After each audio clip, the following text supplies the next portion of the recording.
Hi there, Sanbonani Molweni. Welcome to Fix Channel. If you're here, please subscribe before the end of the video. If returning, thank you for love and support. I appreciate you. Uthanda iSithembu review. Nezingane zesiSithembu ziyangena kancane. Sizwile ukuthi izingane zesiSithembu bayabuya sisaqhubeka nokuxoxa. But guys, ngiphendula le mpendulo leyo yokuthi-ke inzondo because ikhulunywa ku-number 5. Kunento ebitrenda ku-TikTok ukuthi ukuhlafuna ukhala kuyinto kanjani. Mina-ke ngizozama noma ngeke ngikwazi ukuchaza kahle hle kodwa nje ezinye izinto la sesiyibonayo ukuthi zi-possible kuSithembu. Nangu uMangwabe ethi umuntu engamthemba ngenhliziyo yami, abangani bangitshela nomndeni wangitshela, uye lo sengiphoxa kanje. Angithi kuthiwa ufunda kwabaphambili. Uma khwela usazokwazi ukuthi kwenzeka kanjani ukuthi yena uzophatha kabi omunye unkosikazi, acasuke yena isonto elilodwa noma amabili, kuthi lo muntu lo okufanele ukuthi amdefend angakwazi ukumdefenda, kuthi lo muntu yena ngokwakhe alindele ukuthi amprotect angakwazi ukumprotect, lo muntu alindele ukuthi amkhulumele angakwazi ukumkhulumela. Ngobani? Yena uzohlezi nje makuyimpi esiphathelene namakhosikazi eyikhumbuza ukuthi phela unkosikazi wami loya, ngiyaya kuyena, fanele ngimbone, sisazoxoxa. Lento kumele ukuthi abe fake yona angeke akwazi ukuthi abe fair 100% ngoba kuzoba ukuthi unyathela ikhona omunye unkosikazi, asaleke oyedwa abe neqhubu lokuthi ubani ungenzeni, aphinde futhi uhusband abuye azohleka naye ade azi ukuthi uhleka nalo muntu ongenze into ekanje, ukhulume kabi ngami. Usazobona ukuthi umehluko wama-in-laws o-sister-in-law no-sister wife unjani, because into ya-sister wife yimpi yabo. Yikho ethi umsereko kuMangwabe bayasaba bona ngoba ufuna ukuthi bona abayilungise bodwa, yena eyakhe ukuthi ngizongena kule yandlu nakuleya ngiyaphuma, ngiyangena naleya ngiyaphuma. Uma ngayazi leyo nto uMakhwela kusho ukuthi TV show akayibukanga kahle, sine sesiyibukile kahle siyabona ukuthi uMacele uxabana usedino ukuthi eMzumbe kuyahlekwa. Ngeke kungahlekwe eMzumbe ngoba eMzumbe uhusband wakhona. Kuzofika esiphake kutholwe inkinga eziningi, asale yena abambe iqhubu yedwa. Asethi uyababuka abantu baseMzumbe bayahleka bonke. Angithi eMzumbe phela lo baba ofike nezinkinga esiphake ekhala uye futhi ubaba walapha eMzumbe. Yena akanaso isikhathi sokuthi kufanele ngihlale ekutheni wife number bani wenzeni ku-wife number bani, uyadlula yena. Le nto kuyenza njani? Bona bephithaneke ngoba manje abukho ubulungiswa esayidini lankosikazi lo owoniwe womunye, ngoba phela lo owonile ilo owoniwe yilona odinga ubulungiswa. Uzokwenza kanjani uhusband wabo bobabili ubulungiswa ngoba phela lento akoniwanga uSkwiza, ngoba uSkwiza-ke uSkwiza engakwazi ukubizwa kuthiwe sisi hayi indawo yakho kwasiwacima kanjani. Usisi bengakwazi ukuthi bemcasikele bobabili bebe husband and wife, bacasukele ukuthi usisi akenzi kahle.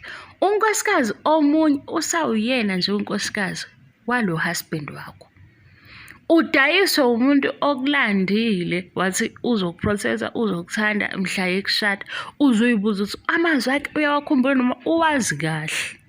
Naye lo okhulume kabi ngaye, okhulume kabi ngomunye unkosikazi usewunkosikazi wakhe, yena kufanele ahambe futhi eyokwenza ama-duties okuba uhusband langale. Ube confused-ke bakithi ngoba siyabezwa phela, hhayi ukuthi mase beyikhuluma lento yabo ukuthi eyenza ukuthi edinwe yizinto ubuxoki obuvukalana buyini, siyabubona siyabuzwa. Ilapho-ke sebeqala-ke sekungathi ubani ungcono unobani, because babuka ukuthi entweni engabe uhusband ube fair akakwazi ukuthi abe fair. Makunenkinga ngesayidi lankosikazi yena usebuka ukuthi le nkinga uyi-athenda kanje ngoba kuwubani, kanti uhusband yena eyakhe i-mindset ukuthi laba bonke amakhosikazi ami. maybe kufanele ngingakulungisi lokhu because uma ngikulungisa ngizosala kabi kulowa. Uma inkulumo ikanje angivele ngiyeke ukuze mina ngingaxabani nabo kodwa bona bexabane. Uya lapho kumakhwela, uya lapho usazoyenza uma yena uthe Klapho Mseleke vele ayiphuzela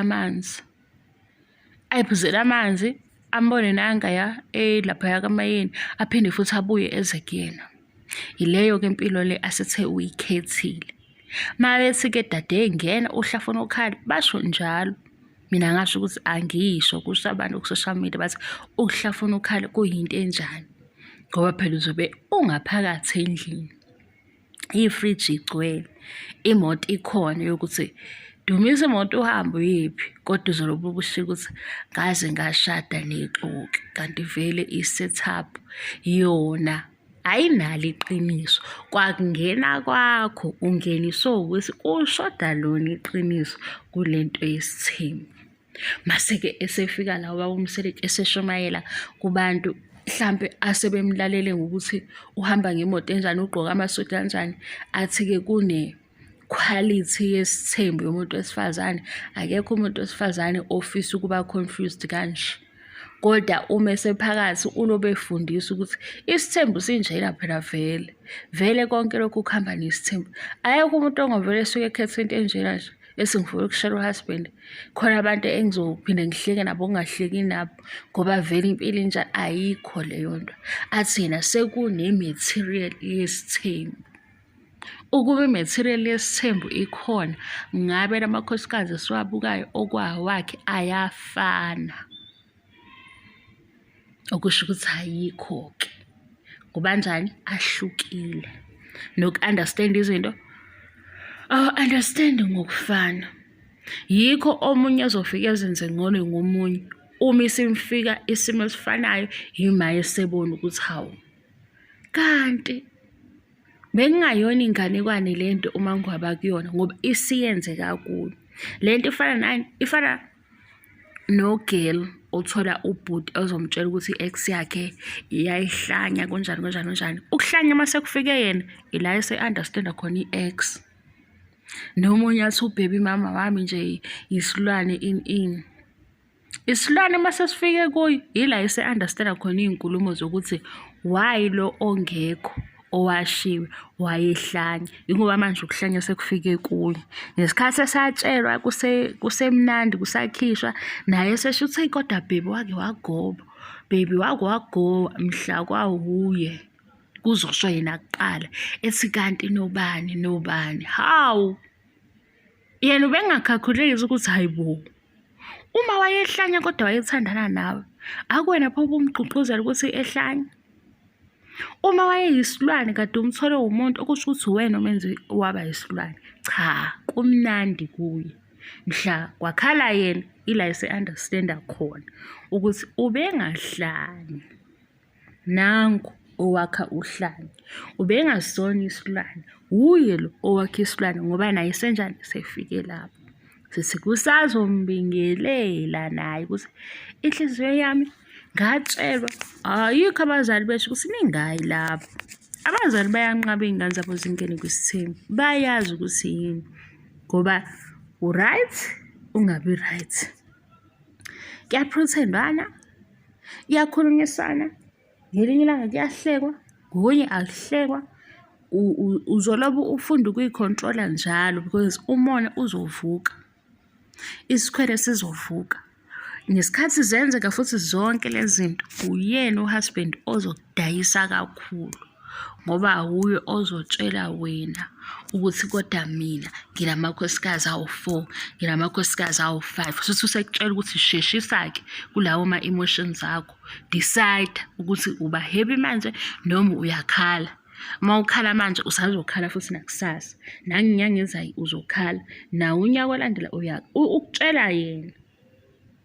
Kodwa ngesikhathi ukufaka phakathi ekutshela ngokuthi ngizokudefenda, ngizokuprotecta, ayi phela into yami le ngiyayazi ukuthi izoba njani. Themba mina.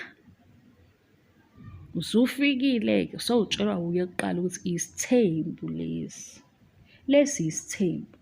Mase kuba khona-ke othi lana, mina ngazi ukuthi umuntu owangena kwisithembu owashada i-polygamist, kodwa isithembu engasithandi, asiqale kumamkhulu. Uyafuna siqale kumamkhulu? Singaqalela kuye. Mina ngakwenzela into emfishane nje, nangu kumamkhulu, hhayi ukuthi ufihlile. Akasididi maselo bethi ngashada nendoda engashadile, vele isithembu akusona esami, vele isitimela sikamseleku, asiqhubeke-ke isitimela sigcwale, sithi hawu. Yabo? Singamjaji-ke naye ngoba inhliziyo yakhe, nabalandelayo bothi nabo kunezinto abayishoyo, sibone ukuthi kahle kahle isithembu angithandi sona. Kodwa waphendula kumseleku wathi bathanda yena, amakhosikazi akhe bathanda yena, yikho befila ngoba bathanda yena, ngoba ukuthanda isithembu manje la emhlabeni nangale kwasemhlabeni la siyakhona ayikho leyo nto. Leyo nje ayikho. Akekho umuntu ongahlala phansi abhalela athi nayo i-vision board yakhe, iy'ngane zami ziyoke zixakwa ezinye iy'ngane zakubo. Kwamina ngeke ngixakwe amanye amakhosikazi, ngixakwe abanye abantu, ngixakwe ukuthi u-husband wami ufila kanjani, ngixakwe ukuthi akekho nje umuntu oba ne-vision board ebhala leyo nto ecabanga ukuthi i-goal, isithembu. Kodwa yilo muntu ofike phambi kwakhe wamthemba ngamagama nangezenzo zakhe ayibone ngaleso sikhathi, wangena kwisithembu. Zase ziyakhala-ke phakathi, yikho-ke sebekhala ngempela-ke, ngoba phela ngeke zingakhali niba u-4, niba u-5.